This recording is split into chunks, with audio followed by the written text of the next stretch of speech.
Namitas na naman ako ng mga manggang hindi naman sa akin, ng huli ng manok at naglakwatsa ay for the go!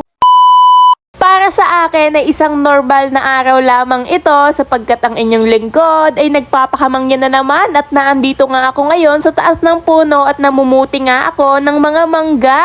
Sabi ng aking papa ay sobrang kulit ko daw, ang ganda-ganda daw nung panungkit na ginawa ng aking tiyuhin tapos mas pinili ko pa rin umakyat ng puno kahit sobrang daming langgam. O are, babaman din at pinagpuyog ng langgam ay ang sakit talagang mga gat kaya are, dadalawang piraso pa lang aking nakukuha ay bumaba na ako. Pero deserve mo yan, T, sa sobrang kulit mo. Huy! Are nga at mas pinili ko na lamang manungkit kesa puyugin ako ng langgam doon sa taas ng puno at inutusan ko nga ang aking pamangkin na ako nga ay videohan. Ang cute! Parang aso. Huy! Bad!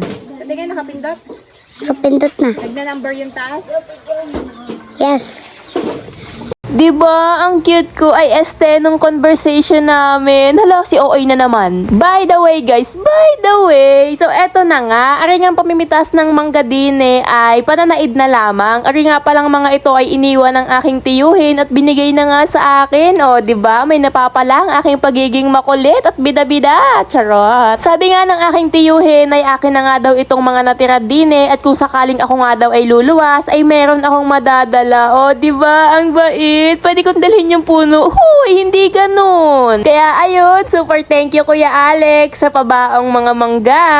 Kaya pala namin pinagpipitas na aring mga mangga hindi dahil sa paluwas na ako, kung hindi dahil nahihinog na siya doon sa taas ng puno. Hindi naman masamang nahihinog na siya sa taas ng puno. Ang masama laang ay hindi na namin makain once ito ay nahinog doon sa puno. Bakit hindi na namin makain once ito ay nahinog na at nalaglag na? Kasi naman yung una, yung pangalawa hanggang doon sa pangatlo, every time nakakainin namin yung laglag na hinog na mangga ay meron na siyang uod. Kaya ang ending, ipapakain lamang namin sa kambing or manok. Pero syempre hindi naman itinanim ang manggang ito para ipakain lamang sa kambing or manok. Tinanim ito para meron kaming makain or merong pagkakitaan. Kaya naman, pinitas na namin ang mga mangga. Nakakatuwa lamang kasi sobrang dami at sobrang lalaki pa ng aming mga nakuhang mangga. O, diba? Gapalad baga naman ang laki. Ay, sana all. Super thank you po.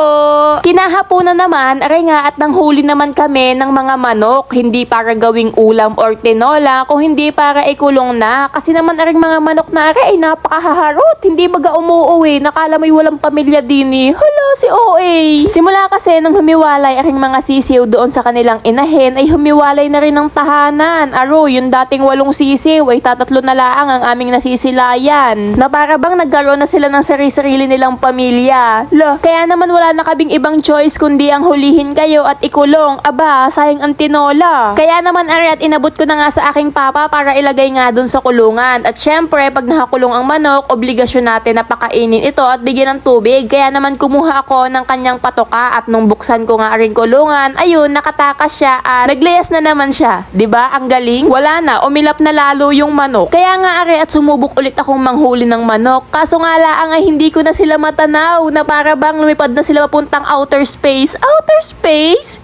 Dahil tinamad na nga ako sa paghihintay at wala nga akong mahuling mga manok, ay sinamahan ko na nga lang ang aking pinsan sa pagde-deliver ng isda. Inutusan nga pala siya ng aming tiyahe na mag-deliver nga ng mga isda at daing dini nga sa Malaya. Kaya nga are at nakalabas na naman ang hawan ang mangyan. Si Thea nga na pinsan ko ang nagdadrive dyan at tamang ako, passenger princess lamang dito at ninanamnam yung ganda ng view. O baka may mag-comment na naman dyan na bakit wala kaming helmet. So ayun na nga po, baka may mabubuting puso dyan na willing mag-donate ng helmet. Tumatanggap po kami ng libreng helmet. Ay, salamat!